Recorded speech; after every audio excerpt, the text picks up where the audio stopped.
The nervous system, real quick, for anyone who's unfamiliar, is just like the brain, the spinal cord, and the nerves that kind of run throughout your body. And it's basically, just think of it really simple. It's just like the communication that goes on through your body, and it basically decides if you are safe or not, and then reacts appropriately. So I'm sure you've heard of like the fight or flight response. That is your nervous system saying that you are in danger. The other one is rest and digest, or the parasympathetic nervous system is more responsible for you being safe and calm. Why this is so important, and it is something that I'm hearing more about lately by being a part of Soccer Resilience, which is very, very cool. But it does seem to be overlooked heavily in the sports world. And I understand. I understand why. But why it's so important is it's basically the blueprint for how you will react to any situation. Your nervous system is wired to be, stressed or anxious because it's looking for ways to keep you safe. It's looking for things that might harm you.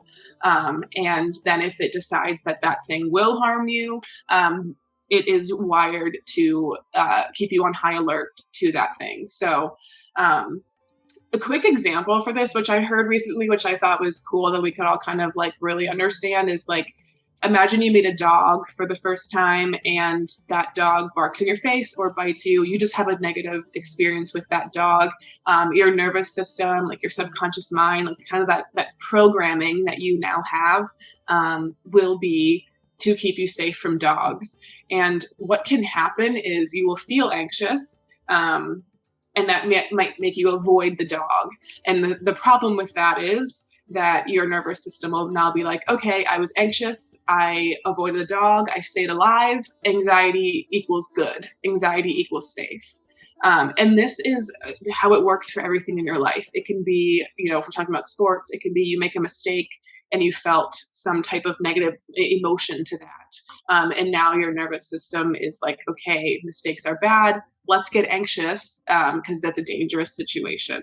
So a lot of times in sports, and this was a lot of feedback that I got when I was younger, was kind of the like, just get over it mentality, or, kind of just move on, or just be confident. Like, you're so good, why aren't you confident?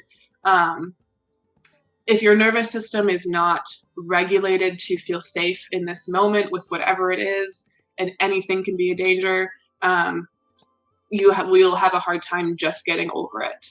I've heard that the nervous system and your subconscious mind is responsible for anywhere between 95 to 98% of how you act. So again, if you are an athlete who, makes a mistake and has a really hard time moving on from that mistake, I feel your pain, and this is likely the reason why. And self-talk is a great way to build awareness around that, but you can do things behind the scenes. The best way that I know how is meditation, to kind of regulate that nervous system so that you do feel more safe and calm to even try new things. So the nervous system is a huge thing. Again, it kind of controls your reaction to almost anything. And meditation is great because it can train that nervous system. You can kind of meditate and implement new experiences, new emotions, and just kind of show your brain that this is safe and that we do not have to get anxious and stressed